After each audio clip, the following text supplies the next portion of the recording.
Zero to God level अर्थात martial God space अर्थात शून्य से ईश्वर स्तर तक। अध्याय 3585 से 3587। नमस्कार, आप कहानी में खो जाएं उससे पहले चैनल को सब्सक्राइब करें और नोटिफिकेशन ऑन करें। धन्यवाद। उस समय मध्य स्वर्गीय पूज्य एक दुविधा में पड़ गए होंगे। यदि उसने फॉर्चून क्रिएशन यूनिवर्स मैप को नहीं छीना तो राक्षसी युग और अन्य प्राचीन युग मून सिटी पर मजबूती से कब्जा कर लेंगे और इसे सैनिकों की एक अंतहीन धारा भेजने के लिए एक गढ़ के रूप में उपयोग करेंगे। इस खामी के साथ प्राचीन युग की सेनाएं सीधे फॉर्चून गॉड राजवंश में प्रवेश कर सकती थी। उस समय स्थिति भयावह होगी। ऐसी ही एक बात वर्तमान युग में घटित हुई जब राक्षसी युग ने फॉर्चून क्रिएशन यूनिवर्स मैप पर विजय प्राप्त कर ली। एक युग के संदर्भ में किसी भी युग की तुलना मार्शल युग से नहीं की जा सकती। यहाँ तक कि राक्षसी युग भी बहुत हीन था। हालांकि सभी प्राचीन युगों की ताकत की तुलना में मार्शल युग इसकी ताकत की बराबरी नहीं कर पाएगा। यदि उन्होंने एक सफलता बिंदु पर कब्जा कर लिया तो वे सैनिकों की एक स्थिर धारा भेजने में सक्षम होंगे। अंत में संपूर्ण युग नष्ट होने का खतरा पैदा हो जाएगा। लेकिन अगर उन्होंने फॉर्चून क्रिएशन यूनिवर्स मैप को छीन लिया तो इससे दबी हुई अद्वितीय सत्ता को बाहर आने का मौका मिल सकता है। वह पावरहाउस था जिसे फॉर्चून क्रिएशन हेवनली वेनेरेट द्वारा दबाया और सील किया गया था। वर्तमान युग में वे बेजोड़ थे। तुलनात्मक दृष्टि से एक युग का विनाश अधिक खतरनाक था। इसलिए सावधानी पूर्वक विचार करने के बाद मध्य स्वर्गीय आदरणीय केवल दो बुराइयों में से कम को चुन सकते थे। इस समय वह अंततः समझ गया कि जुबान युवान हेवनली वेनेरेट का क्या मतलब था जब उसने कहा कि यह परेशानी की शुरुआत थी। हालांकि फॉर्चून गॉड राजवंश ने मून सिटी पर सफलतापूर्वक कब्जा कर लिया था और राक्षसी युग और अन्य प्राचीन युगों का पीछा किया था, लेकिन मून सिटी नष्ट हो गई थी। ये स्थान पूरे युग के युद्ध क्षेत्र का सबसे कमजोर बिंदु बन जाएगा, जिसकी रक्षा के लिए बड़ी संख्या में सैनिकों की आवश्यकता होगी। आंतरिक रूप से प्राइमल कैश ओवरलॉर्ड की सील भी टूट जाएगी। एक अद्वितीय प्राधिकरण सामने आने वाला था जिसका फॉर्चून गॉड राजवंश के शासन पर बहुत बड़ा प्रभाव पड़ेगा। ये फॉर्चून गॉड राजवंश के शासन को भी गिरा सकता है। वर्तमान स्थिति को आंतरिक एवं बाह्य संकटों से भरा हुआ कहा जा सकता है। ये हाल के वर्षों की सबसे खतरनाक स्थिति भी हो सकती है। इस फॉर्चून क्रिएशन स्वर्गीय आदरणीय ने सफाई से काम किया है। उसने वास्तव में फॉर्चून गॉड कैपिटल में इतना भयानक टाइम बम छोड़ा है। ये बहुत खतरनाक है। इस बिंदु पर ये जिवेन शिकायत करने के अलावा कुछ नहीं कर सकी। फॉर्चून क्रिएशन हेवनली वेनेरेट के हाथ बिल्कुल साफ नहीं थे। दरअसल उसने यहाँ इतना बड़ा टाइम बम छोड़ा था। अगर वह ये जिवेन की जगह होता तो वह उसे सीधे मार देता। आखिरकार वह इतना बड़ा छिपा हुआ खतरा अपने पीछे नहीं छोड़ता। ये जिवेन वह व्यक्ति नहीं था जो लोगों को मक्खियों की तरह मारता था। हालांकि वह एक निर्णायक व्यक्ति भी थे। वह जानता था कि किसे जीवित छोड़ना चाहिए और किसे नहीं। इस प्रकार का अस्तित्व जो फॉर्चून डिवाइन राजवंश के लिए सीधा खतरा पैदा कर सकता है, उससे बहुत पहले ही निपटा जाना चाहिए था।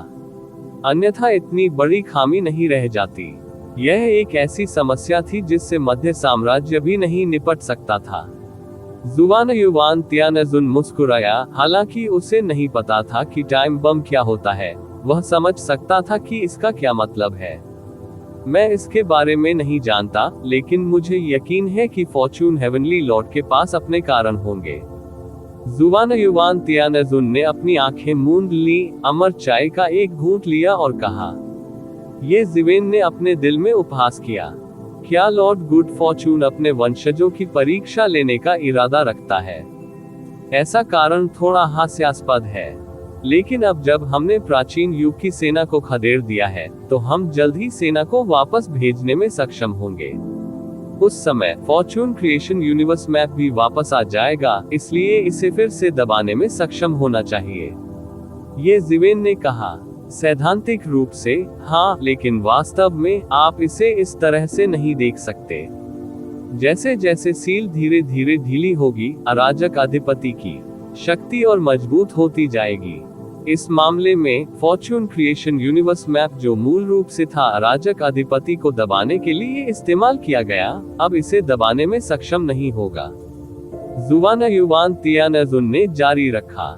मूल मुहर के लिए फॉर्चून क्रिएशन यूनिवर्स मैप के उपयोग की आवश्यकता नहीं थी, इसलिए आपने शायद सुना होगा कि शुरुआती वर्षों में फॉर्चून डिवाइन राजवंश ने कुछ समस्याओं को निपटाने के लिए फॉर्चून क्रिएशन यूनिवर्स मैप का उपयोग किया था, लेकिन हाल के वर्षों में ये हो गया है, अब इसका उपयोग नहीं किया जाता है। ऐसा इसलिए है क्योंकि फॉर्चून क्रिएशन यूनिवर्स मैप का उपयोग अराजक अधिपति को दबाने के लिए किया जाता है।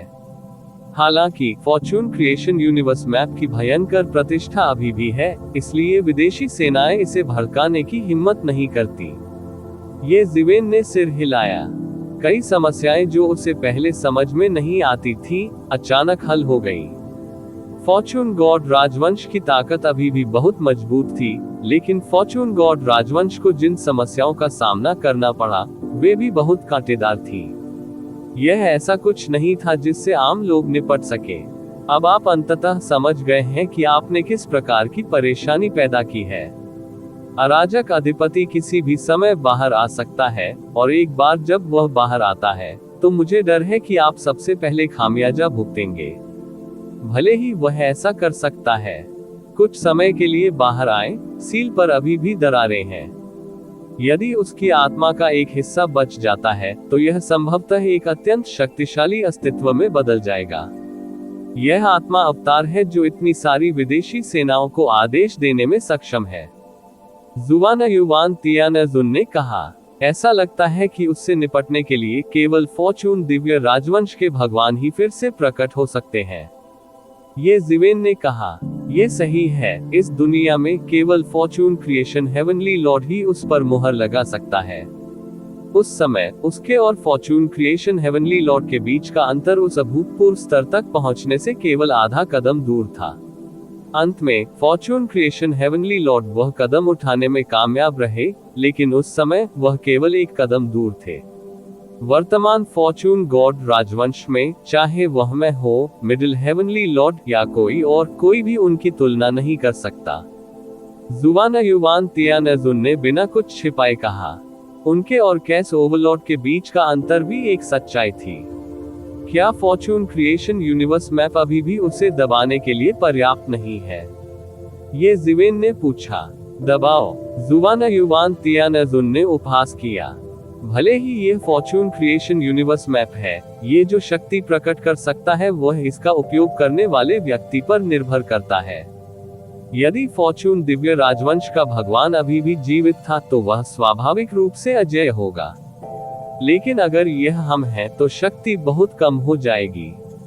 फॉर्चून दिव्य राजवंश के भगवान के समान स्तर के खिलाफ ये बेहद शक्तिशाली होगा, लेकिन अराजक अधिपति जैसे स्वामी के लिए उसकी आस्तीन में बहुत सारी चालें हैं। ये जिवेन को जुवाना युवान तियानजुन के शब्दों का अर्थ तुरंत समझ में आ गया। दूसरे शब्दों में, फॉर्चून क्रिएशन यूनिवर्स मैप के साथ भी इसे केवल आत्मरक्षा के रूप में माना जा सकता है। अराजक अधिपति को हराना तब तक असंभव होगा जब तक कोई उसके समान स्तर तक नहीं पहुंच जाता। भविष्य में संपूर्ण फॉर्चून वर्ल्ड के लिए सर्वोत्तम स्थिति को दो भागों में विभाजित किया जाएगा। पिछली स्थिति के विपरीत जहां फॉर्चून गॉड राजवंश प्रभारी था, इस बार यह वास्तव में दो भागों में विभाजित होगा। अराजक अधिपति के प्रभारी होने से विदेशी डोमेन का स्वर्ण युग जल्द ही आ जाएगा। भले ही वे फॉर्चून गॉड राजवंश को नहीं हरा सके, आक्रामकता बनाए रखना और बढ़त हासिल करना बहुत आसान मामला होगा। अंदर और बाहर गतिरोध की स्थिति फॉर्चून गॉड राजवंश के लिए वास्तविक परीक्षा होगी। अब हम केवल यह आशा कर सकते हैं कि कैसा अधिपति बड़ी तस्वीर देख सकता है। मेरे फॉर्चून गॉड राजवंश को नष्ट करने में क्या फायदा है?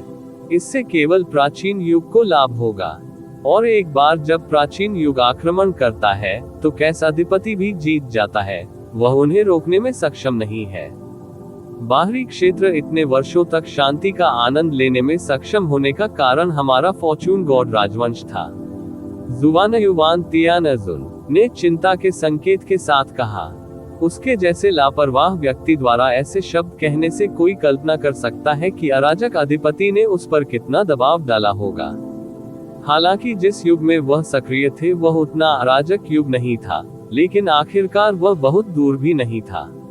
उसने वास्तव में अराजकता अधिपति के विशाल प्रभाव को महसूस किया था।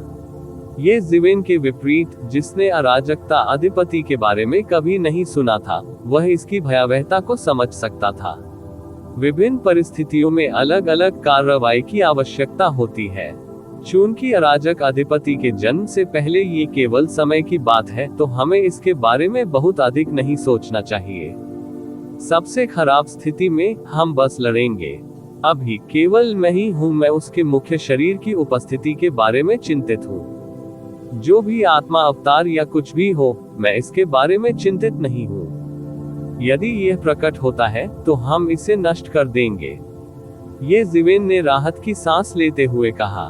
वह नहीं जानता था कि अराजक अधिपति का मुख्य शरीर कितना शक्तिशाली था, लेकिन अगर यह सिर्फ एक आत्मा अवतार था तो इससे कोई फर्क नहीं पड़ता कि यह कितना शक्तिशाली था। यह कोई बड़ी बात नहीं होगी, भले ही यह मून सिटी के बराबर हो। भगवान उसके पास लगभग था। पिछले दिनों मून सिटी लॉर्ड को मार डाला। अब जब वह और भी मजबूत हो गया था और उसने मेधावी तानाशाह फॉर्म गोल्डन बॉडी की खेती करके छद्म रूप से आशीर्वाद भी प्राप्त कर लिया था, तो डरने की क्या बात थी। अगर उसका दोबारा मून सिटी लॉर्ड से सामना हुआ, तो जब तक वह बड़ी कीमत चुकाने को तैयार था, उसे पूरा भरोसा था कि वह मून सिटी लॉर्ड को मार सकता है। बात सिर्फ इतनी थी कि ये जीवेन को लगा कि मून सिटी लॉर्ड को मारने के लिए इतनी बड़ी कीमत चुकाना उचित नहीं है। हालांकि ये जीवेन ने ऐसा कहने के बावजूद भी प्राइमल कैस ओवरलॉर्ड को कभी कम नहीं आंका था।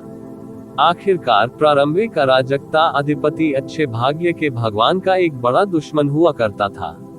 प्राचीन काल से केवल कुछ ही लोगों को ऐसी उपाधि प्राप्त हुई थी। इन लोगों में अराजक अधिपति को दुनिया में नंबर 1 व्यक्ति के रूप में जाना जाता था।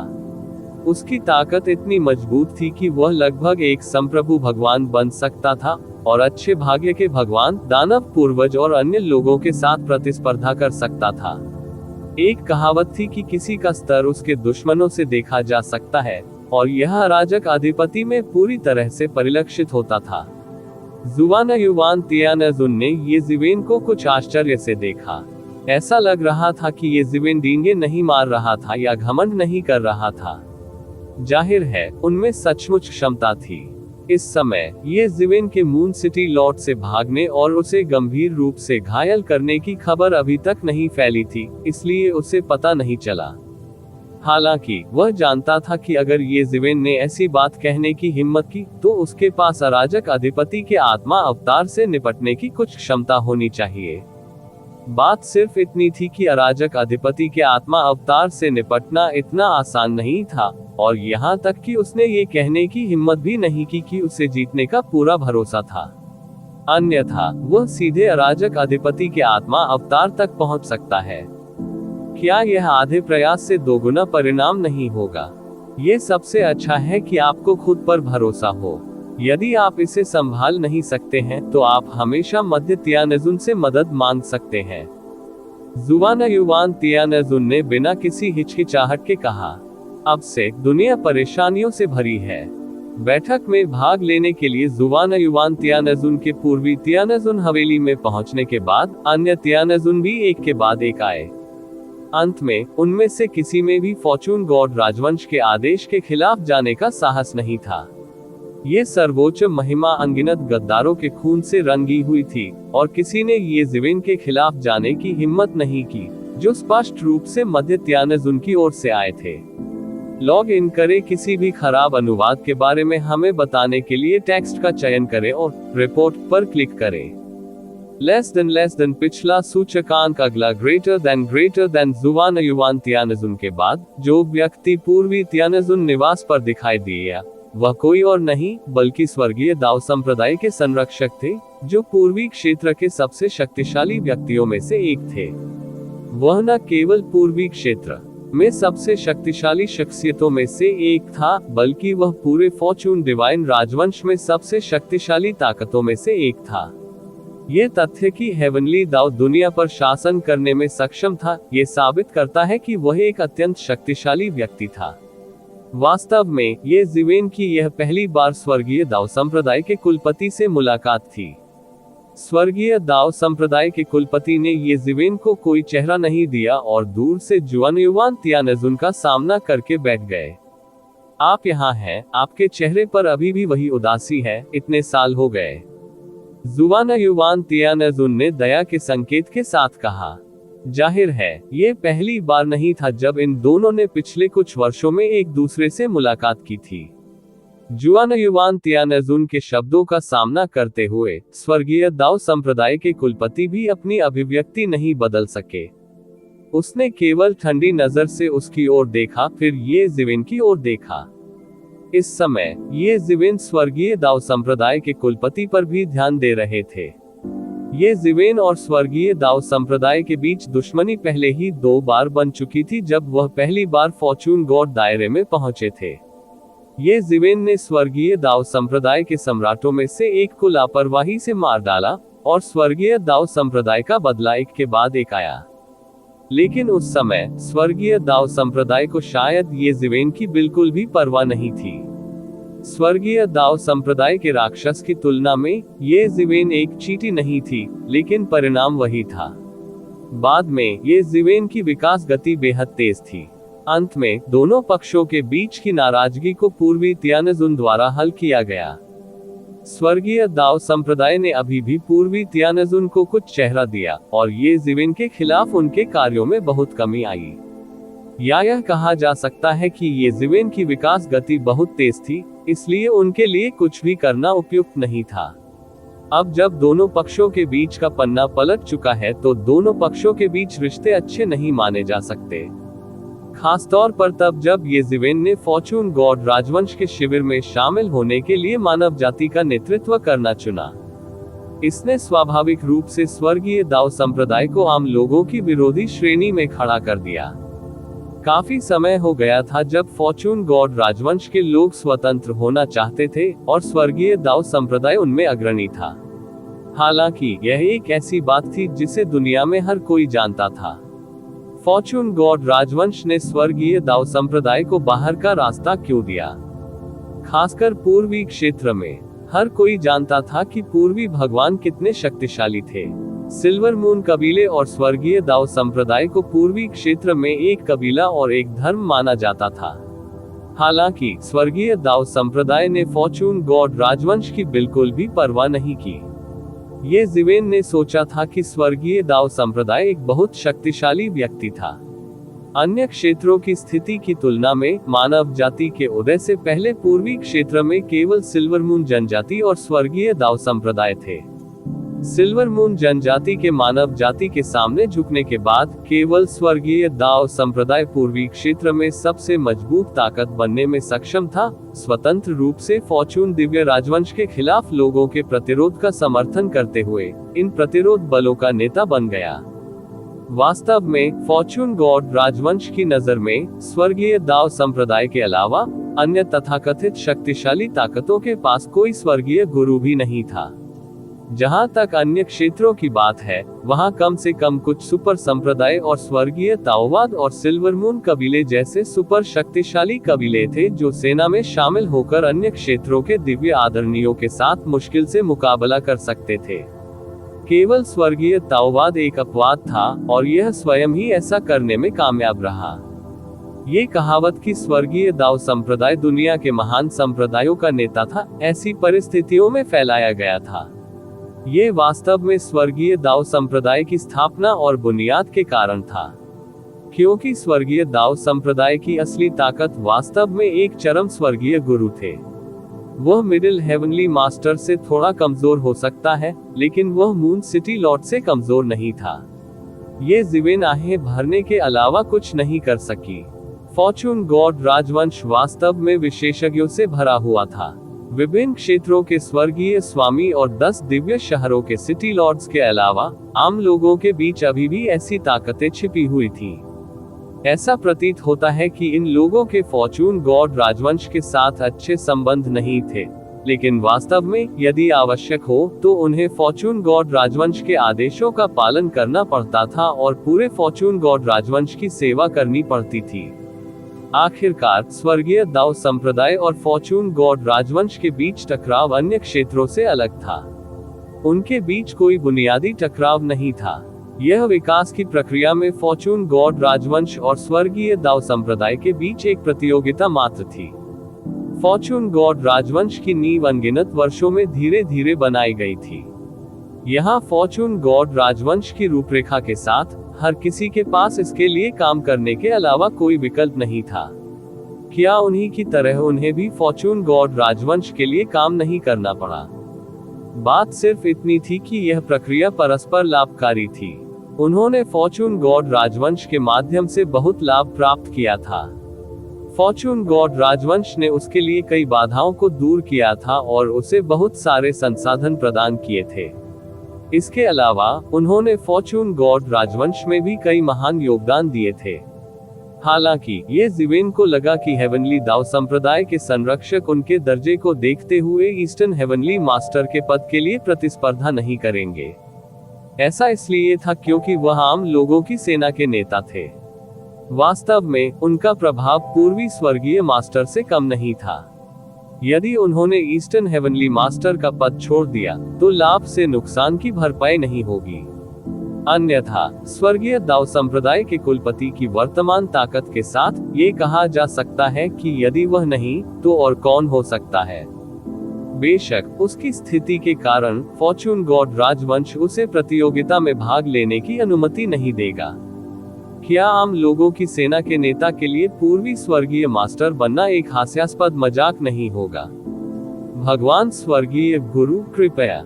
ये जिवेन अपना चाय का कप उठाया और इशारा किया। स्वर्गीय दाव संप्रदाय के कुलपति ने थोड़ा सिर हिलाया। उसके चेहरे पर अभी भी अच्छे भाव नहीं थे। आज की दुनिया में शायद उनके ध्यान लायक कोई नहीं था। अपनी हैसियत से वह विभिन्न क्षेत्रों के स्वर्गीय गुरुओं से कमतर नहीं था। इसके अलावा उसकी ताकत उनसे कमतर नहीं थी। स्वर्गीय दाव संप्रदाय के क्षेत्र की रक्षा करना भी स्वतंत्र और निरंकुश था। स्वाभाविक रूप से वह अन्य लोगों के चेहरे देखने को तैयार नहीं था। वह ये जिवेन से प्रभावित होने को तैयार था क्योंकि ये जिवेन की विकास की गति वास्तव में चौंकाने वाली थी। हालांकि ये जिवेन की वर्तमान ताकत कई लोगों की नजर में वास्तव में भयानक थी, उनकी नजर में यह उसे हिलाने के लिए पर्याप्त नहीं थी। ये जिवेन की विकास गति ने उन्हें वास्तव में प्रभावित किया। वह ये जिवेन पर ध्यान दिए बिना नहीं रह सका क्योंकि ये जिवेन ने फॉर्चून गॉड दायरे में अपनी पहली लड़ाई में स्वर्गीय दाव संप्रदाय का इस्तेमाल किया था। उस समय स्वर्गीय दाव संप्रदाय के कुलपति उच्च और शक्तिशाली थे, इसलिए स्वाभाविक रूप से उन्हें इतनी छोटी बात की परवाह नहीं होगी। लेकिन फॉर्चून गॉड राजवंश में ये जिवेन के प्रकट होने से लेकर अब तक कुल मिलाकर 20,000 वर्ष से भी कम समय बीत चुका है। जब वह पहली बार प्रकट हुआ तो वह केवल चौथे क्षेत्र का सम्राट था, लेकिन अब वह स्वर्गीय गुरुओं को भी मार सकता था। ऐसी चौंकाने वाली साधना गति के साथ स्वर्गीय दाव संप्रदाय के कुलपति को नहीं पता था कि उसे किस प्रकार का आकस्मिक अनुभव प्राप्त हुआ था और उसने अपनी वर्तमान साधना को प्राप्त करने के लिए कितनी बड़ी संपत्ति प्राप्त की थी। वास्तव में यदि वह बहुत अच्छी तरह से नहीं जानता तो वह ये भी सोचता कि ये जिवेन एक प्राचीन स्वर्गीय गुरु का पुनर्जन्म था। नहीं, यहाँ तक कि किसी प्राचीन स्वर्गीय गुरु के पुनर्जन्म में भी ऐसी गति नहीं होती। अपने कई वर्षों के अनुभव और ज्ञान से वह केवल यही कह सके कि यह एक चमत्कार था। शायद ज्यादा समय नहीं लगेगा जब ये जिवेन उनके साथ बराबरी पर आ सकेंगी। यहाँ तक कि जुवान हेवनली मास्टर जैसा अकेला व्यक्ति भी उसके साथ बातचीत कर सकता था और हंस सकता था। ये वास्तव में कुछ ऐसा नहीं था जो कोई सामान्य व्यक्ति कर सकता था। एपोक युद्ध क्षेत्र में अब क्या स्थिति है? स्वर्गीय दाव संप्रदाय के कुलपति ने कुछ देर सोचा और अंत में पूछा। वह लड़ने के लिए युद्ध के मैदान में नहीं गया था, लेकिन इसका मतलब यह नहीं था कि उसे इसकी बिल्कुल भी परवाह नहीं थी। इसके विपरीत वह इसे लेकर बहुत चिंतित थे। ऐसा इसलिए था क्योंकि वह जानता था कि वे प्राचीन युग कितने भयानक थे, इसलिए वह विशेष रूप से परिणामों के बारे में चिंतित था। यदि मून सिटी पर पुनः कब्जा नहीं किया जा सका तो परिणाम अकल्पनीय होंगे। यदि फॉर्चून वर्ल्ड नष्ट हो गया तो घोंसला पलटने पर कोई भी अंडे बरकरार नहीं रहेंगे। इस प्रश्न के बारे में बोलते हुए जुवानयुवान हेवनली मास्टर ने भी अपने कान खड़े कर लिए। वह भी ये प्रश्न स्पष्ट रूप से पूछना चाहते थे। अब ये ज़िवेन के अलावा एपोच युद्ध क्षेत्र से वापस आने वाला कोई और नहीं था। इसलिए यदि वे वास्तविक और सटीक समाचार जानना चाहते थे तो उन्हें ये ज़िवेन से पता लगाना था। प्राचीन युग को खत्म कर दिया गया है, लेकिन मून सिटी को भी नष्ट कर दिया गया है। मुझे नहीं पता कि इसे फिर से बनाने में कितना समय और ऊर्जा लगेगी। उन दोनों का सामना करते हुए ये ज़िवेन ने कुछ भी नहीं छिपाया और सीधे उन्हें स्थिति बता दी। वैसे भी जब बाकी लोग वापस भागे तो ये खबर छिप नहीं सकी। आखिरकार दोनों के भाव बदल गए। युद्ध के मैदान में जाने से पहले किसी ने नहीं सोचा था कि इतनी खतरनाक स्थिति होगी, खासकर तब से जब गुड फॉर्चून यूनिवर्स मैप को भी हटा दिया गया था। उनकी राय में ये वास्तव में अचूक था। भले ही दानव युग ने स्वर्ग को विभाजित करने वाली राक्षसी कुल्हाड़ी का उपयोग किया हो, ये बेकार होगा। सच्ची ताकत के संदर्भ में फॉर्चून गॉड राजवंश को अभी भी भारी लाभ प्राप्त था, लेकिन अब ऐसा लग रहा है कि इस जबरदस्त लाभ का इस्तेमाल दानव युग ने पासा पलटने के लिए लगभग कर लिया था। TSK, ये दानव युग वास्तव में क्रूर है। हमारे खिलाफ योजना बनाने के लिए उन्होंने अन्य प्राचीन युगों के खिलाफ भी योजना बनाई। जुवानयुवान स्वर्गीय मास्टर ने भी आश्चर्य से अपनी जीभ चटकाए। ये निर्दयी होने जितना सरल नहीं था। यदि वे ये युद्ध जीत गए तो अच्छा रहेगा, लेकिन यदि उन्होंने वांछित प्रभाव प्राप्त नहीं किया तो अन्य प्राचीन युगों का दोष अपरिहार्य होगा। हालांकि ये देखते हुए कि उन प्राचीन युगों में भी एक दूसरे के प्रति गहरी नफरत थी और यह सिर्फ 1 या 2 दिन का युद्ध नहीं था, सब कुछ समझ में आता था। वैसे भी गहरी नफरत सिर्फ 1 या 2 दिन की नहीं थी, लेकिन आपने उनकी रणनीतिक योजना को पूरी तरह से नष्ट कर दिया है। अब वे लोग दानव युग शायद आपसे इतनी नफरत करेगा। जुवानयुवान स्वर्गीय मास्टर ने जोर से हंसते हुए कहा। हेवनली चर्च के पादरी मदद नहीं कर सके, लेकिन ये ज़िवेन के लिए उनके मन में बिल्कुल नए स्तर का सम्मान था। उनकी राय में हालांकि ये ज़िवेन मजबूत था, लेकिन वह युद्ध की स्थिति को बदलने में सक्षम होने से बहुत दूर था। फिर भी वह अभी भी युद्ध क्षेत्र में ऐसा परिणाम प्राप्त करने में सक्षम था। सचमुच वह कोई साधारण व्यक्ति नहीं था। उन्हें मौत तक नफरत करो, उनसे नफरत करो मौत तक, लेकिन इस युद्ध को हार माना जा सकता है। दानव युग की सेना के अलावा जो जल्दी चली गई, अन्य प्राचीन युग की सहयोगी सेना को भारी नुकसान हुआ। प्रत्येक युग में स्वर्गीय स्वामी गिर रहे थे, और यद्यपि हमारे पास मेरा अनुस्मारक है, फिर भी हमने अपनी सेना का 1/3 हिस्सा खो दिया है। 10 दिव्य शहरों की सेना के अलावा मून सिटी की लड़ाई में नुकसान और मून सिटी का जमीन पर धराशायी होना, कुल मिलाकर चाहे जो भी हो आप इसे देखें, इसे केवल हार ही माना जा सकता है। ये ज़िवेन ने खेद के संकेत के साथ कहा। ऐसी स्थिति में जहां उन्हें रक्षा में फायदा था, फिर भी दोनों पक्षों को भारी नुकसान उठाना पड़ा।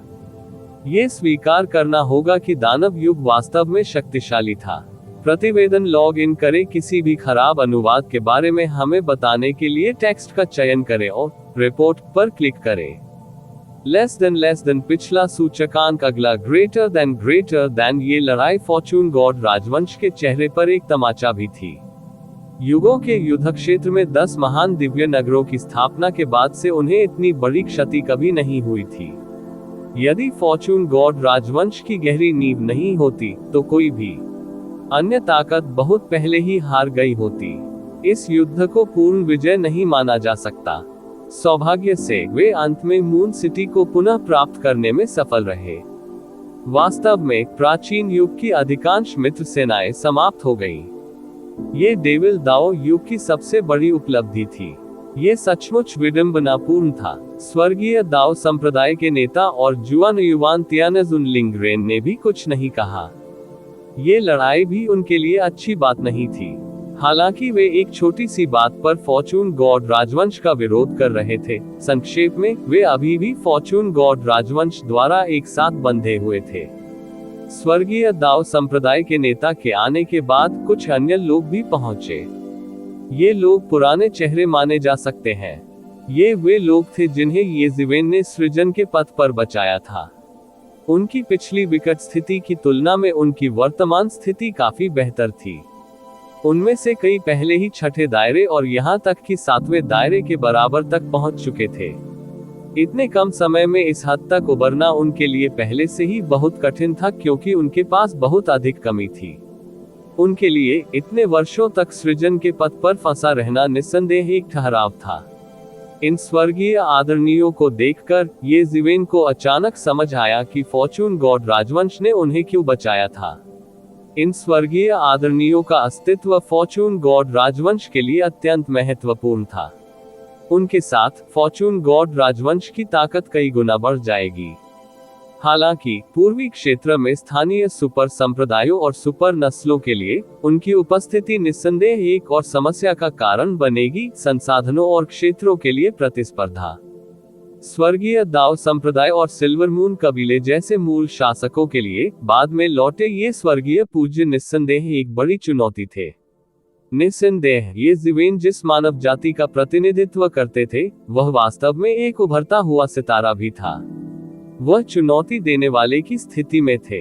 हालांकि अपेक्षाकृत रूप से कहें तो यह अभी भी स्वीकार्य था, क्योंकि मानव जाति स्वर्ग भक्षण करने वाले दानव कबीले के क्षेत्र को निगलकर उभरी थी। वास्तव में मानव जाति और स्वर्ग भक्षण करने वाले दानव कबीले के बीच संघर्ष इतना बड़ा नहीं था। इसके अलावा येज़ेवेन की ताकत अभी भी बहुत कमजोर थी।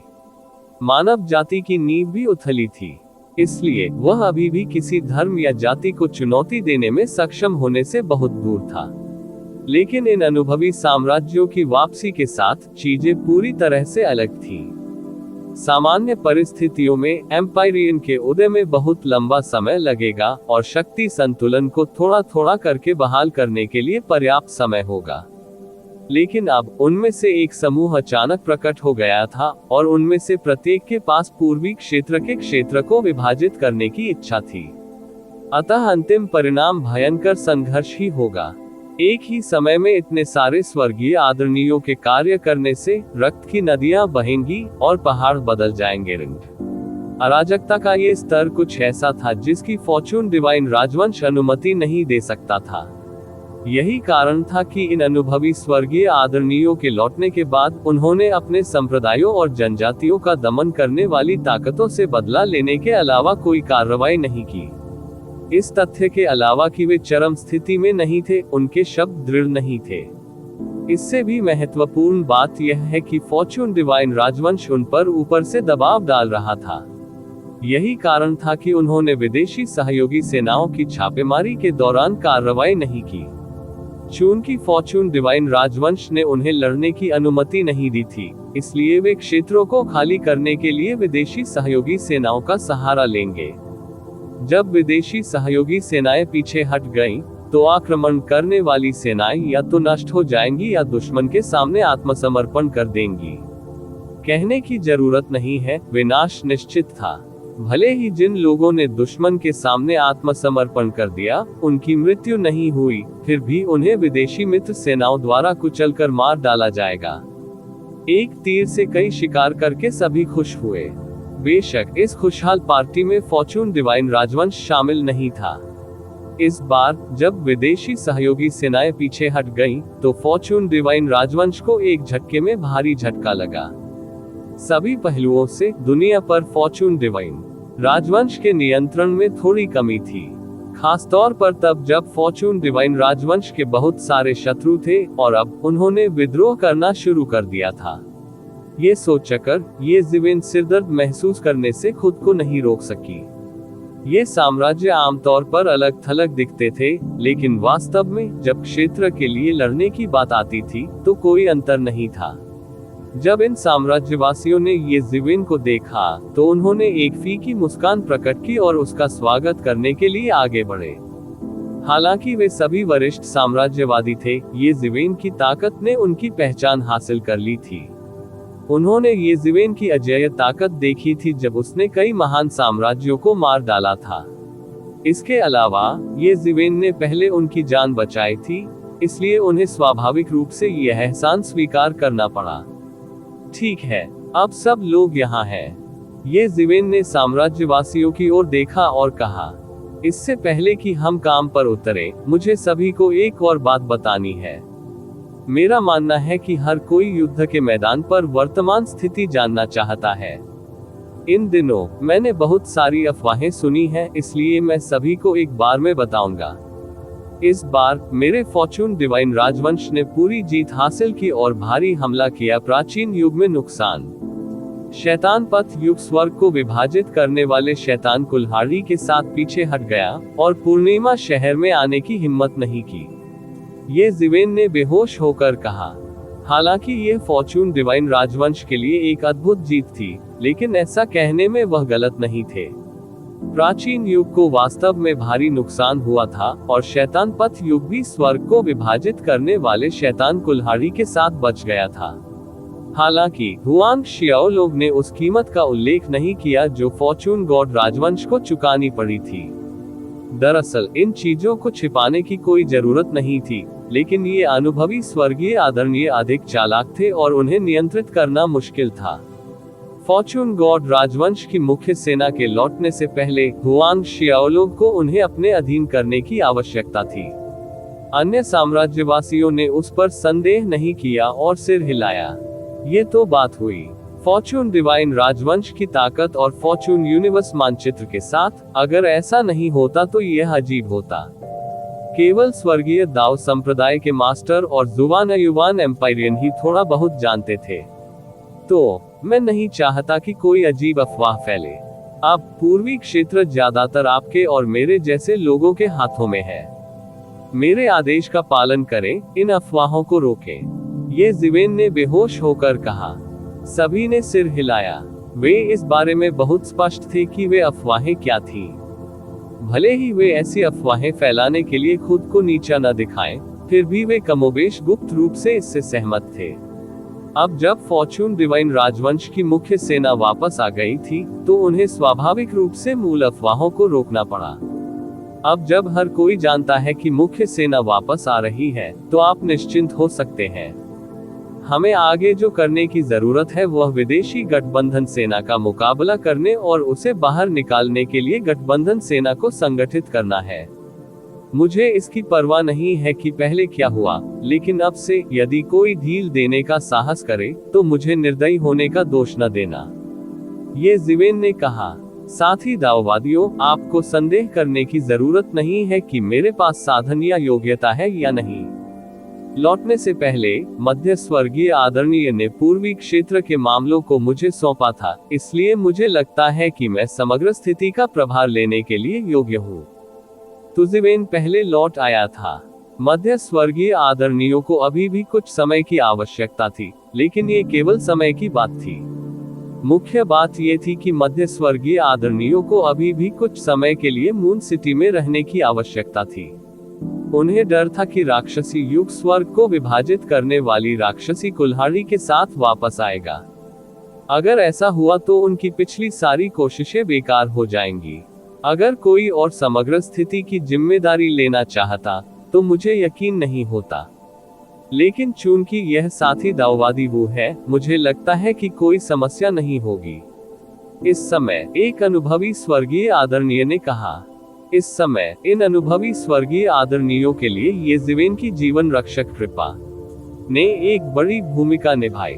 यदि ऐसा न होता तो किसी जूनियर को मित्र देशों की सेना के नेता के रूप में स्वीकार करना उनके लिए असंभव होता। वास्तव में वे सहमत नहीं होते, भले ही वह स्वर्गीय दाव संप्रदाय का डीन होता। तो वे इसके लिए सहमत नहीं होंगे जब तक कि यह पूर्वी स्वर्गीय आदरणीय की तरह पूर्वी क्षेत्र का वैध शासक न हो। हालांकि इस समय भी उन पर ये ज़िवेन का बहुत बड़ा उपकार था।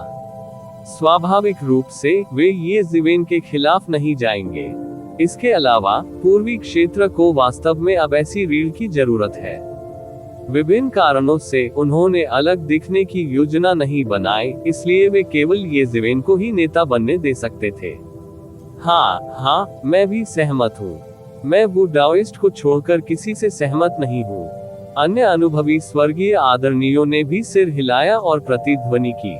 उन्हें ये भी एहसास हुआ कि ये जिवेन के लिए मध्य स्वर्गीय आदरणीय के प्रतिनिधि के रूप में लौटने का क्या मतलब है। इसका मतलब था कि वह पूर्वी स्वर्गीय आदरणीयों का उत्तराधिकारी था। मूल रूप से एक उम्मीदवार के रूप में ये जिवेन की मिडिल हेवनली वेनेरेबल्स की सिफारिश सिर्फ एक मजाक थी। कनेक्शन के मामले में उनके पास कोई नहीं था। उपलब्धियों के मामले में उनके पास कुछ भी नहीं था।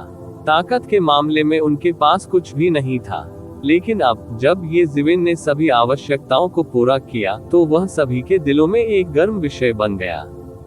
विशेष रूप से जब उसने अराजक स्वर्गीय आदरणीयों के नेतृत्व में बाहरी स्वर्गीय आदरणीयों को हराया, तो इसने इन अनुभवी स्वर्गीय आदरणीयों को चौंका दिया जो दूर से देख रहे थे। वह निर्णायक और क्रूर था। वह निश्चित ही कोई साधारण व्यक्ति नहीं था। इस समय ये जिवेन के साथ एक अच्छा रिश्ता बनाना भविष्य के पूर्वी स्वर्गीय आदरणीय के साथ एक अच्छा रिश्ता बना रहा था। सबसे महत्वपूर्ण बात यह थी कि भविष्य में पूर्वी स्वर्गीय आदरणीय लोगों के लिए चीजें कठिन न बने। इस समय सभी ने जुआनयुवान हेवनली वेनेरेबल्स और हेवनली दाओ संप्रदाय मास्टर को देखा जो अपनी सीटों पर बैठे थे। इस समय केवल उन दोनों ने अपनी राय व्यक्त नहीं की थी, और ये दोनों पूरे पूर्वी क्षेत्र में शीर्ष स्वर्गीय आदरणीय थे। यदि इस योजना को उनकी मंजूरी नहीं मिल सकी तो यह मजाक ही होगा। आप सब मुझे क्यों देख रहे हैं? मेरी कोई राय नहीं है। जुआनयुवान हेवनली वेनेरेबल्स ने देखा कि हर कोई उसे देख रहा है और तुरंत उस बिल्ली की तरह उछल पड़ा जिसकी पूंछ पर पैर रख दिया गया था। किसी भी मामले में आप लोग निर्णय ले सकते हैं। मैं सिर्फ एक भाड़े का ठग बनूंगा और सहयोगी बलों को कुछ समस्याएं सुलझाने में मदद करूंगा। जुआनयुवान स्वर्गीय आदरणीय हमेशा स्वतंत्र और बेलगाम रहे थे, और उनकी बेलगाम प्रकृति यहाँ स्पष्ट रूप से परिलक्षित होती थी। वह एक प्रतिष्ठित शिखर स्वर्गीय आदरणीय की तुलना बिना किसी हिचकिचाहट के एक किराए के ठग से की जा रही थी। इससे अन्य स्वर्गीय आदरणीयों को अत्यधिक पसीना आने लगा। क्या इसका मतलब यह नहीं कि वे भी तथाकथित भाड़े के ठग थे? ये सोचकर उन्हें समझ नहीं आ रहा था कि हंसे या रोए। फिर उन सभी ने अपना ध्यान स्वर्गीय दाओ संप्रदाय के गुरु की ओर लगाया। जैसे कि अंततः सभी की निगाहों पर ध्यान देते हुए स्वर्गीय दाओ संप्रदाय के मास्टर ने अंत में कहने से पहले बहुत देर तक सोचा, स्वर्गीय दाओ संप्रदाय बिना किसी आपत्ति के मित्र देशों की सेनाओं के साथ पूर्ण सहयोग कर सकता है। प्रतिवेदन किसी भी खराब अनुवाद के बारे में हमें बताने के लिए टेक्स्ट का चयन करें और रिपोर्ट पर क्लिक करें। लेस देन पिछला सूचकांक, अगला ग्रेटर देन। इसी प्रकार के अपडेट्स लेते रहने के लिए हमारे चैनल ऑडियो बुक्स 108 को सब्सक्राइब करें और नोटिफिकेशन ऑन करें। धन्यवाद।